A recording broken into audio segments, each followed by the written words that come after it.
Baik, Assalamualaikum warahmatullahi wabarakatuh. Selamat pagi, siang, atau sore Bu Anissa. Di sini kami dari kelompok 4, dan kami akan mendemokan untuk tugas final project kami, yaitu MRLM versus RCTM pada studi kasus dompet digital menggunakan algoritma RSA.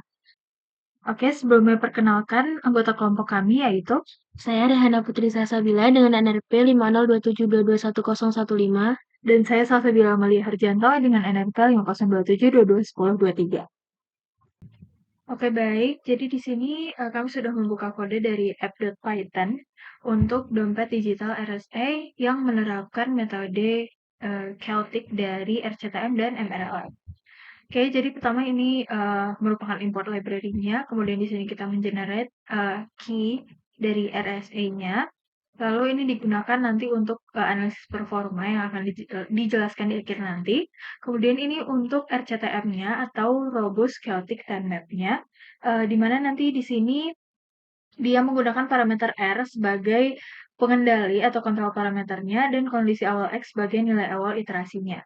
Sedangkan di bagian yang MRLM ini, dia akan menggunakan parameter R ini untuk mengontrol tingkat kechaosan dalam iterasinya.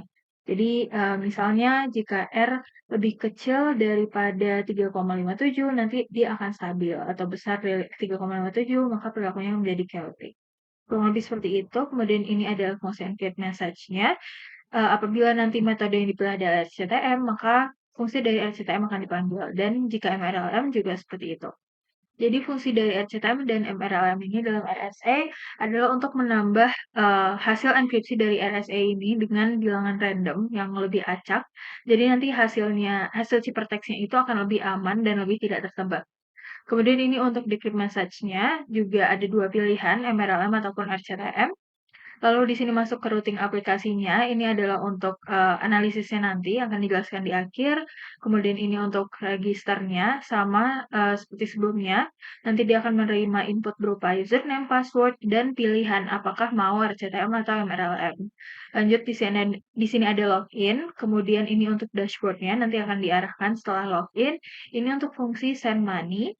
Kemudian ini untuk bagian adminnya dan di sini bagian logout. Oke, mungkin kita langsung masuk ke demo aplikasinya.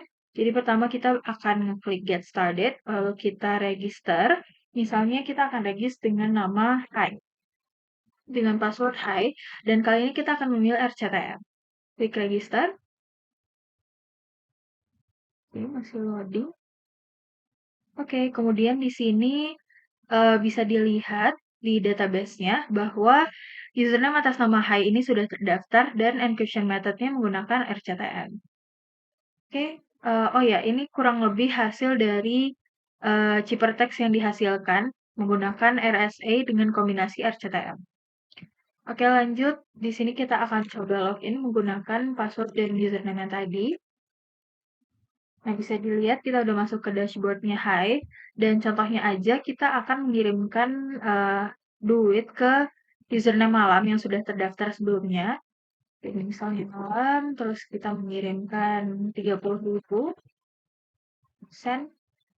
Nah, di sini masuk transaction history-nya dari Hai ke malam sebesar 30.000, saldonya Hai juga berkurang sebesar 30.000 dolar.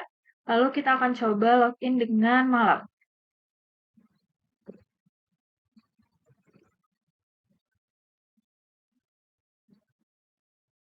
Oke, di sini bisa dilihat bahwa Hai sudah mengirim ke malam sebesar 30.000 dolar. Oke, selanjutnya kita akan coba juga menggunakan kali ini yang MRLM, misalnya dengan username halo dan password halo. Kemudian register. Kemudian kita pilih MRLM, lalu kita register. Oke, selanjutnya kita bisa melihat di database bahwa username halo ini sudah masuk ke database. Kemudian di sini ada hasil enkripsi dari RSA yang menerapkan metode MRLM. Oke, ini kurang lebih hasil enkripsinya. Oke, kita akan coba login kali ini menggunakan username halo dan password halo. Oke, di sini dashboardnya halo. Mungkin kita bisa kirim ke Hai yang tadi menggunakan RCTM ya. Misalnya $50.000, persen. Oke, di sini udah bisa ke kirim. Misalnya kita nanti login menggunakan Hai lagi. Nah, ini udah ada dari halo ke Hai sebesar $50.000. Selanjutnya di sini kita juga bisa mengakses dashboard admin.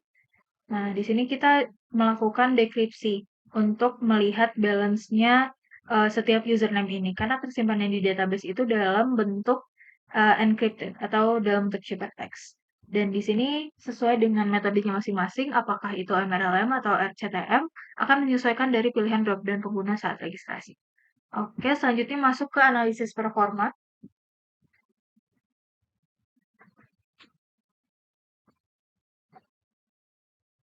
Oke, pada bagian analisis performa ini bisa kita lihat di sini ada untuk hasil dari analisis RCTM sendiri dan juga untuk MRLM. Di sini dibedakan menjadi dua, yaitu yang pertama untuk RCTM ini ada 10 kali tes dan untuk MRLM juga 10 kali tes. Oke, untuk hasilnya bisa lihat dalam chart ini. Lalu ini adalah average metriknya, yaitu untuk RCTM sendiri, untuk execution time-nya itu sekitar 1,215, untuk throughput-nya itu sekitar 380,68 batch per second, terus untuk entropy-nya itu sekitar 5,88, dan untuk memory usage-nya itu sekitar 86,37 MB. Lalu untuk MRLM sendiri, di sini untuk execution time-nya itu sekitar 1,32, lalu untuk throughput-nya itu sekitar 37,23 batch per second. Terus untuk entropinya di sini sebesar 5,87 dan untuk yang terakhir ini adalah memory usage-nya yaitu 86,40 MB. Jadi untuk memory usage-nya ini tidak begitu jauh antara penggunaan RCTM dan MRLM. Lalu bisa dilihat pada grafik yang tertera. Yang pertama itu ada grafik untuk execution time. Di sini untuk yang garis hijau ini adalah RCTM dan yang ungu ini adalah MRLM. Nah, untuk RCTM sendiri, dia memiliki waktu yang cukup konsisten dibandingkan MRLM, karena di MRLM sendiri bisa dilihat bahwa pada tes yang keempat dia cukup besar atau cukup tinggi untuk execution time-nya. Nah, jadi hal ini menunjukkan bahwa RCTM sendiri lebih stabil dalam hal efisiensi waktu eksekusi dibandingkan MRLM.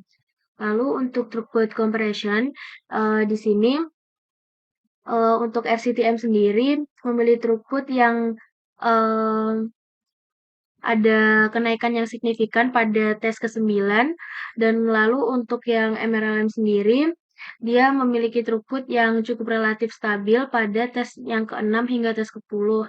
Lalu jadi bisa diambil kesimpulan bahwa throughput yang lebih tinggi pada RCTM pada RCTM sendiri itu menunjukkan performa yang lebih baik dalam hal jumlah data yang dapat diproses dalam waktu yang tertentu. Lalu yang ketiga di sini ada entropy compression, di mana di sini untuk RCTM sendiri yang berwarna merah dan MRLM yang berwarna hijau.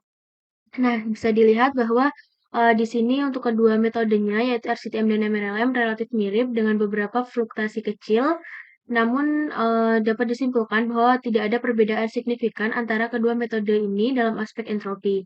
Jadi mungkin menunjukkan kesamaan dalam kualitas hasil atau keamanan. Lalu yang terakhir ada memory usage, di mana untuk RCTM sendiri yang berwarna ungu dan MRLM yang berwarna biru ini menunjukkan bahwa RCTM ini menggunakan memori yang ada peningkatan pada tes kelima dan dia signifikan pada tes kelima hingga 10 yaitu sekitar 86,4. Lalu bisa dilihat untuk MRLM sendiri dia konsisten dari tes 1 hingga tes ke-7 yaitu sekitar 86,4 juga dan dia sedikit ada kenaikan pada tes ke-8 hingga ke tes ke-10. Jadi ini menunjukkan bahwa RCTM sendiri lebih hemat memori dibandingkan MRLM. Jadi terutama dalam pengujian yang skala besar. Oke, baik sekian presentasi dari kami. Terima kasih. Wassalamualaikum warahmatullahi wabarakatuh.